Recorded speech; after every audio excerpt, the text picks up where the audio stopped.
नमस्कार दोस्तों। तो जैसा कि आप लोगों को पता होगा कि एडीसी सीरीज की 7 क्लास अपलोड हो चुकी है और 8वीं क्लास अब अपलोड होने वाली है। अगर आपने वो वीडियो नहीं देखी है तो जाकर जरूर देखें। तो जो लास्ट वीडियो पड़ी है वो है एमएस ऑफिस वाली 7वीं क्लास है और एमएस ऑफिस की पूरी जानकारी इसके अंदर दी हुई है। एमएस ऑफिस क्या है, कैसे इस्तेमाल किया जाता है, ये सारी चीज़ें अब हम 8वीं क्लास से सीखने वाले हैं कि एमएस ऑफिस के अंदर सबसे पहला सॉफ्टवेयर है एमएस ऑफिस के अंदर एमएस वर्ड। तो एमएस वर्ड हम सीखेंगे बिल्कुल स्टार्टिंग से। एमएस ऑफिस का स्टार्टिंग अब यहाँ से होगा 8वीं क्लास से। तो सबसे पहले हम एमएस वर्ड का इंट्रोडक्शन जानेंगे। इंट्रोडक्शन होने के बाद हम लोग स्टार्ट करेंगे इस कोर्स को करना। मैं आप लोगों को बता दूं कि इस सीरीज में, एडीसी की इस सीरीज में सबसे ज़्यादा इंपॉर्टेंट जो सॉफ्टवेयर है वो एमएस ऑफिस ही है। तो एमएस ऑफिस के अंदर टोटल 8 सॉफ्टवेयर हैं। हमको 8 सॉफ्टवेयर को पढ़ने की आवश्यकता नहीं है। हम 3 या 4 सॉफ्टवेयर पढ़ेंगे, उतना हमारे लिए इनफ हो जाएगा। तो आइए एमएस ऑफिस के एमएस वर्ड के बारे में हम थोड़ा जान लेते हैं। तो एमएस वर्ड के बारे में अगर बात करें तो एमएस वर्ड माइक्रोसॉफ्ट ऑफिस का ही एक पार्ट है, जो कि माइक्रोसॉफ्ट ऑफिस के साथ में ही लॉन्च किया गया था। एमएस वर्ड का पूरा नाम माइक्रोसॉफ्ट वर्ड है और इसे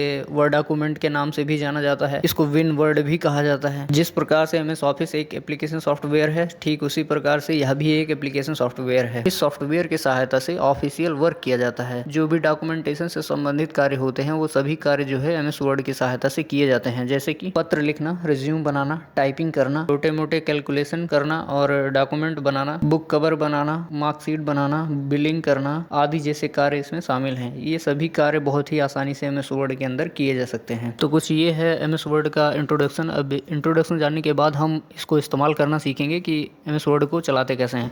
तो सबसे पहले हम एमएस वर्ड के अंदर इसके इंटरफेस के बारे में जानेंगे, किस पार्ट को क्या बोलते हैं और कैसे वो चीज़ वर्क करता है। तो आइए देखते हैं। तो सबसे पहले हमको अपने कंप्यूटर के अंदर इसको ओपन करना होगा। तो इसको ओपन करने के लिए हम विंडो प्लस आर बटन का इस्तेमाल करेंगे, जो कि रन कमांड होता है। रन कमांड कुछ इस प्रकार से हमारा ओपन हो जाएगा। अब ये ओपन होने के बाद यहाँ पर हमको टाइप करना होगा विनवर्ड। तो हम टाइप कर लेते हैं, तो ये आ जाएगा। यहाँ से एंटर कर लेना है। तो जैसे ही हम अपना एमएस वर्ड ओपन कर लेंगे तो यहाँ पर सबसे पहले ऊपर हमको कुछ पेजेस नज़र आ रहे हैं, जिसके अंदर ये टेम्पलेट्स दिए होते हैं। ये टेम्पलेट्स इसलिए दिए होते हैं ताकि हम इसमें से कोई लेके इस्तेमाल कर सकें। जैसे अगर हमको रिज्यूम बनाना है तो रिज्यूम अगर हमको बनाना नहीं आता तो यहाँ पर रिज्यूम का टेम्पलेट पहले से ही दिया हुआ है। इसको हम ले करके यहाँ से जैसे ही क्लिक करेंगे उस पर, यहाँ पर आ जाएगा अपना इन्फॉर्मेशन जो भी होगा। हम यहाँ पर अपना नाम टाइप कर देंगे और अपनी इन्फॉर्मेशन जो भी डिटेल वगैरह होगी वो सब टाइप कर देंगे। तो लेआउट हमारा तैयार हो जाएगा। बहुत ही आसानी से रिज्यूम हमारा कंप्लीट हो जाता है। लेकिन अगर हम अपने आप से हमको बनाना आता है तो हम यहाँ से चाहें तो ब्लैंक डॉक्यूमेंट लेके भी काम कर सकते हैं यहाँ से।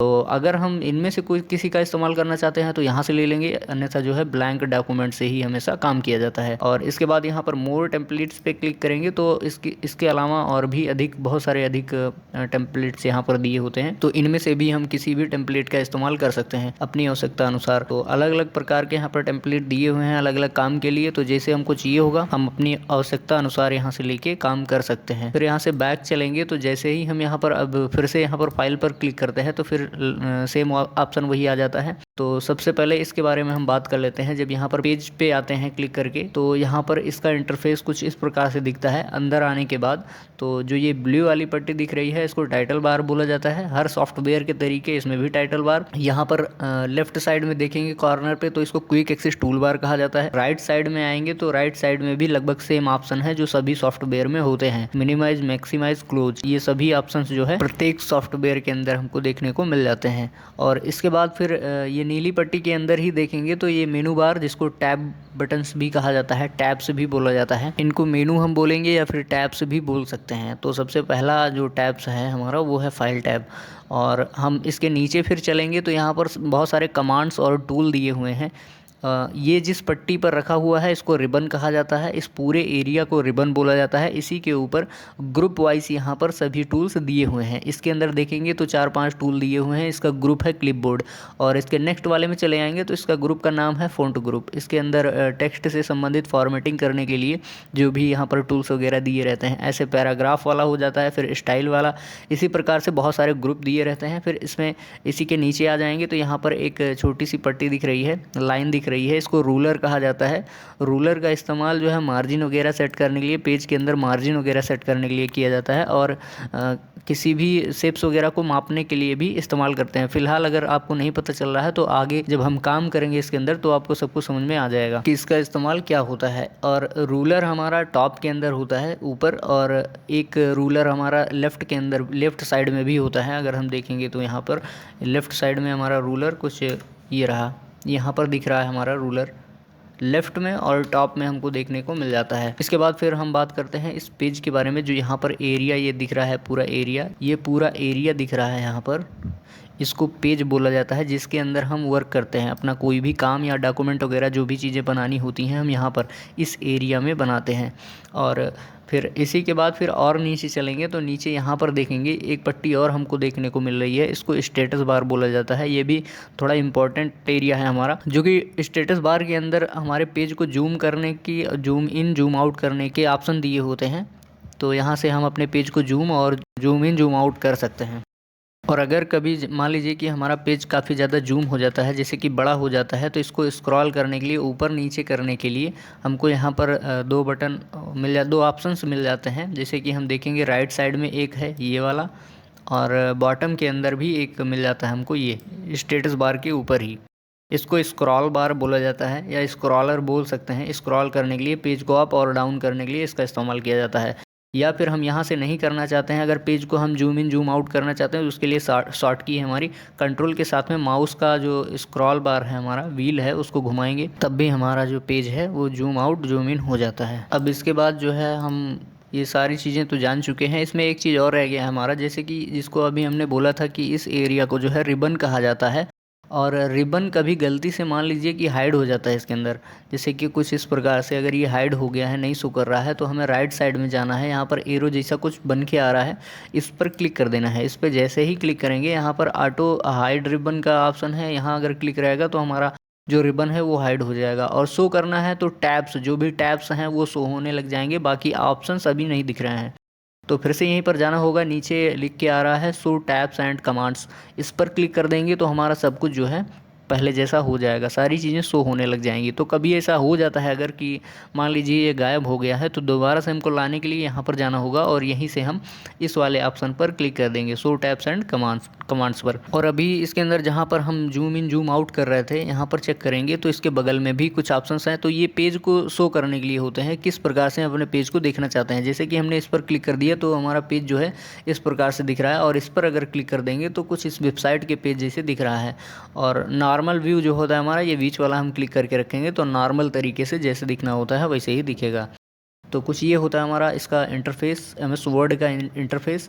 अब हम इसमें जान लेते हैं। सबसे पहले ये क्विक एक्सेस टूल बार के बारे में हमने पहले भी आपको बता दिया है, अगर नहीं जानते हैं तो इसका इस्तेमाल सिर्फ इसलिए होता है कि जैसे कि हम कोई काम इसके अंदर बार बार करते हैं, किसी टूल्स का इस्तेमाल जो है बार बार हमको करना रहता है, तो हमें क्या होता है कि हमें उस टूल्स पे जाना पड़ता है जहाँ पर वो चीज़ दिया हुआ।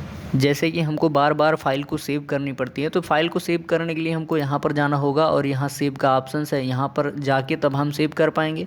तो इसके लिए जो है हम क्या करते हैं, यहाँ पर वो सेव वाला जो ऑप्शंस था यहाँ पर ऐड कर लेते हैं, तब हमको वहाँ पर जाने की आवश्यकता नहीं पड़ेगी। हम यहीं से जल्दी से ही सेव कर पाएंगे, ओपन कर पाएंगे, सारी चीज़ें कर पाएंगे। तो यहाँ पर बहुत सारे टूल्स यहाँ पर देखने को मिल जाएंगे जो कि ऐड करके रखे हुए हैं। सेव वाला ऑप्शंस भी यहाँ पर ऐड करके रखा हुआ है, ओपन वाला ऑप्शंस भी यहीं पर मिल जाएगा। इसको अगर मान लो यहाँ से हटाना है तो उसके लिए क्या करना होगा, यहाँ पर छोटा सा एरो बन के आ रहा है, इस पर क्लिक कर देंगे। जितने ऑप्शंस टिक हैं तो वो सभी ऑप्शंस यहाँ पर ऐड हैं, तो इनको हम अनटिक कर देंगे तो वहाँ से हट जाएंगे। तो फिलहाल हमको इसको करना नहीं है, ऐसे ही रहने देते हैं। इसी के अंदर एक चीज़ और देखने को मिलेगा, यहाँ पर हमको डॉक्यूमेंट 1 और वर्ड लिख के आ रहा है। तो इससे होता क्या है कि अगर जब हम अपने फाइल को यहाँ पर बनाने के बाद सेव कर देंगे तो इस जगह पर हमारी फाइल का नाम दिखेगा, जिस नाम से हमने सेव कर रखा है उसको। इसका काम यही होता है। फिर इसके बाद अब हम चलते हैं मेनू की ओर, जो कि एक एक मेनू हम समझेंगे बिल्कुल आसानी से। सबसे पहले हम बात करते हैं फाइल मेनू की। तो फाइल मेनू पे जैसे क्लिक करेंगे यहाँ पर, तो जैसे शुरुआत में हमारा ऑप्शन आया था लगभग सेम तरीके से वैसे ही आ जाता है यहाँ पर। तो ये भी एक प्रकार से हमारा इंट्रोडक्शन है MS वर्ड का। इसमें जितने भी ऑप्शंस दिए होते हैं उनके बारे में हम जान लेते हैं। जैसे कि यहाँ राइट साइड में टॉप में देखेंगे मिनिमाइज मैक्सिमाइज क्लोज का ऑप्शंस दिख रहा है, यहाँ पर वर्ड डॉक्यूमेंट भी दिख रहा है, 1 करके यहाँ पर आ रहा है। और फिर फिर यहीं पर नीचे इसके नीचे चेक करेंगे तो यहाँ पर टेम्पलेट्स वाले ऑप्शन मिल जा रहे हैं, जो कि कुछ टेम्पलेट्स हमको फिर से यहाँ पर देखने को मिल रहे हैं। मोर टेम्पलेट्स पे क्लिक कर देंगे, वही चीज़ हमको देखने को मिल जाएगा। फिलहाल हमको ये चीज़ नहीं करना। अब हम चेक करते हैं यहाँ पे बाकी के ऑप्शंस जो भी हैं, मतलब जो भी टूल्स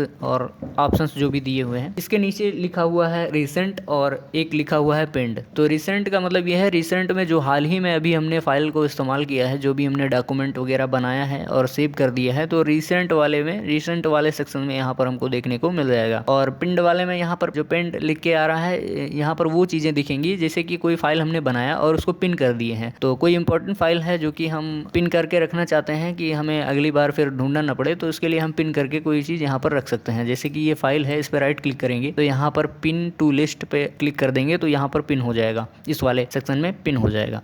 तो यहाँ से पिन कर सकते हैं, यहाँ से रिमूव भी कर सकते हैं फ्रॉम लिस्ट। तो ये होता है काम इसका। रिसेंट वाले में जो रिसेंट फाइल हमारी अभी बनी है तो वो चीज़ यहाँ पर दिख जाएगा, जो हमने पिन करके रखा है वो चीज़ यहाँ पर दिख जाएंगी। और फिर यहीं पर देखेंगे लेफ्ट में जो कि नीली पट्टी में कुछ नज़र आ रहे हैं, ये बहुत सारे ऑप्शंस हैं जो कि सभी सॉफ्टवेयर में हमको देखने को मिलते हैं। तो सबसे पहला ऑप्शन है होम का, जो कि होम वाले पे जब क्लिक रहेगा तभी ये सारे ऑप्शन शो होंगे। तो यहाँ पर होम के नीचे अगर देखेंगे तो न्यू का ऑप्शन है। न्यू का मतलब होता है नया पेज लेना। जैसे कि अभी ब्लैंक डॉक्यूमेंट है, अगर हम यहाँ पर क्लिक कर देंगे तब भी वो ब्लैंक डॉक्यूमेंट लेके हमारा जो है MS वर्ड के अंदर ओपन हो जाएगा। और ओपन से करेंगे ये कि जैसे कि हमने ये फाइल सेव कर रखी है ADCA पेज कवर के नाम से, ये फाइल हमारी सेव है। अब इस फाइल को अगर ओपन करना है तो यहाँ क्लिक करेंगे और जिस जगह पर हमने सेव करी थी वो फाइल, वो चीज़ हम यहाँ पर चेक करेंगे कि कहाँ पर हमारी फ़ाइल सेव है। वो फोल्डर हम ढूंढेंगे कि कहाँ पर हमारी फ़ाइल सेव है। तो उस फोल्डर को खोलने के बाद हम यहाँ पर अपने जो भी हमने नाम टाइप किया था सेव करने के लिए, वो नाम यहाँ पर फिर से टाइप कर देंगे ओपन करने के लिए। तो वो पूरा नाम टाइप कर देंगे और यहाँ ओपन वाले ऑप्शन पर क्लिक कर देंगे तो ओपन हो जाता है। फिलहाल हम सेव करना ओपन करना आगे सीख जाएंगे। अगर नहीं पता है तो बता देंगे कैसे सेव किया जाता है अगली की वीडियो में, और कैसे ओपन किया जाता है, ये सारी चीज़ें।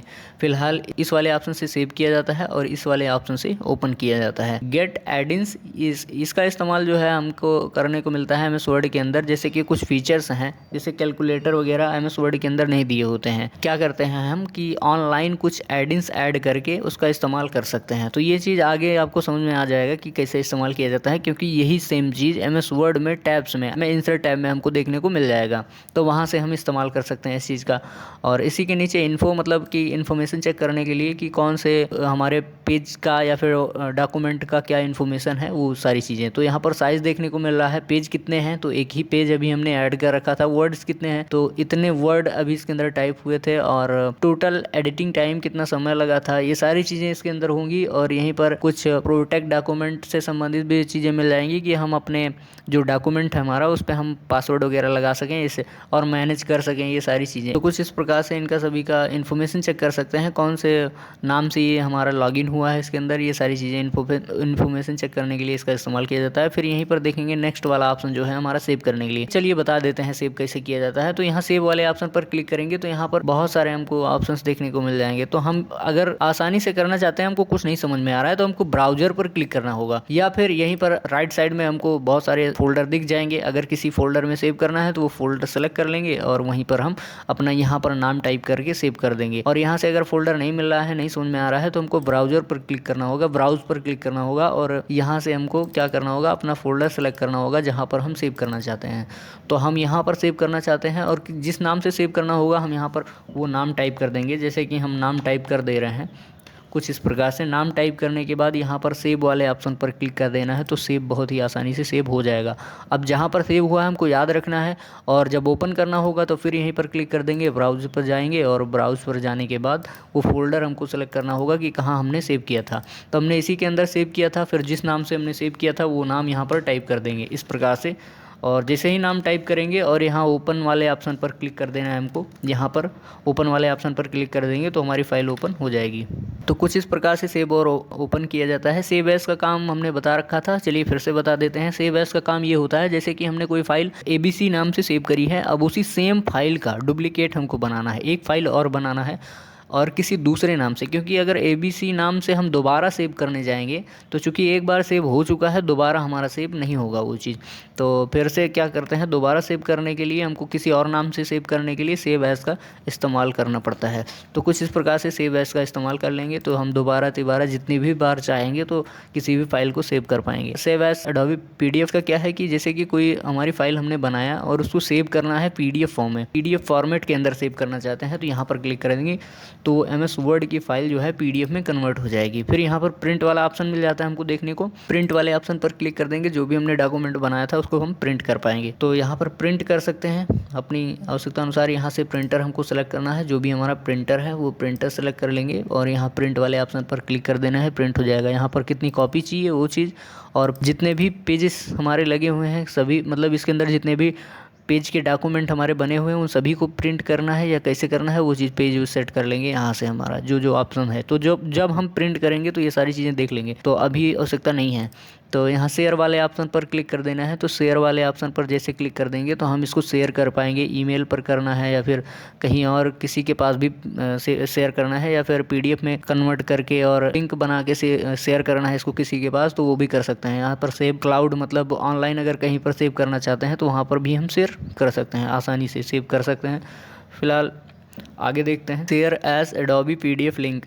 तो यहाँ पर क्लिक कर देंगे तो फिर वही ऑप्शंस आ जाएंगे PDF वाला, तो यहाँ से भी PDF में कन्वर्ट कर सकते हैं। यहाँ से एक्सपोर्ट करना, एक्सपोर्ट भी वैसे सेम ऑप्शन होता है कि जैसे कि अगर हमको एक्सपोर्ट करना है किसी चीज़ में, PDF में एक्सपोर्ट करना है या कैसे भी करना है, तो जितने भी ऑप्शंस यहाँ पर दिख रहे हैं तो इसका इस्तेमाल हम कर पाते हैं। क्लोज कर देंगे तो ये हमारा सॉफ्टवेयर जो अभी ओपन हुआ है ये क्लोज हो जाएगा पूरी तरीके से। अकाउंट पर जैसे ही क्लिक करते हैं तो अकाउंट से संबंधित इन्फॉर्मेशन आ जाती है, कौन से ID से लॉगिन है, क्या चीज़ें हैं, किस नाम से है, ये सारी इन्फॉर्मेशन यहाँ पर चेक करने को हमको मिल जाती है। ऑप्शंस पर क्लिक कर देंगे तो इसके कुछ सेटिंग्स वगैरह होते हैं जो इन टूल्स से संबंधित होते हैं। जो भी टूल्स हमने यहाँ पर ऐड कर रखा है या फिर जैसे हमारा यहाँ पर सारी चीज़ें, बहुत सारी चीज़ें टिक हैं, तो इन सारी चीज़ों को हम ऐसे ही रहने देते हैं फ़िलहाल। अगर इसमें हम कुछ चीज़ें बदल देंगे तो यहाँ पर भी कुछ चीज़ें बदल सकती हैं, तो इसमें ज़्यादा कुछ छेड़छाड़ नहीं करते हैं। ये आगे आपको बता दिया जाएगा ये कैसे क्या चीज़ होता है। जैसे कि यहाँ पर बहुत सारे टूल्स हैं और इनमें से हम किसी टूल्स को हटाना चाहें तो यहीं से हटा भी सकते हैं। यहाँ पर कस्टमाइज रिबन का ऑप्शन मिल जा रहा है, यहाँ से हटा सकते हैं और चाहें तो ऐड भी कर सकते हैं। तो कैसे ऐड किया जाता है, कैसे ओपन किया जाता है, हटाया जाता है, ये सारी चीज़ें आगे समझ में आ जाएगा, बताया जाएगा आपको। तो इतना करने के बाद फिर यहाँ पर लास्ट मोर वाले ऑप्शन पर आएंगे तो फिर वही सारी चीज़ें जो रिसेंट फाइल हमारी अभी यहाँ पर हैं वो सारी चीज़ें शो हो रही हैं। फ़िलहाल बस इतना ही है इसके बारे में। तो आज की इस वीडियो के अंदर हम इतना ही जानते हैं। अगली वीडियो में जो है, नेक्स्ट वीडियो में हम पूरा इसका इस्तेमाल करना सीखेंगे, कैसे इसको इस्तेमाल करते हैं। क्योंकि फ़ाइल के बारे में जितने भी ऑप्शंस थे इनके बारे में हमने जान लिया है। अब काम करेंगे तो होम टैब्स से ही इस्तेमाल करना सीखेंगे, होम टैब्स का ही इस्तेमाल करके काम करना चालू करेंगे। तो आज के लिए फिर इतना काफ़ी है, मिलते हैं फिर नेक्स्ट वीडियो में, तब तक के लिए धन्यवाद।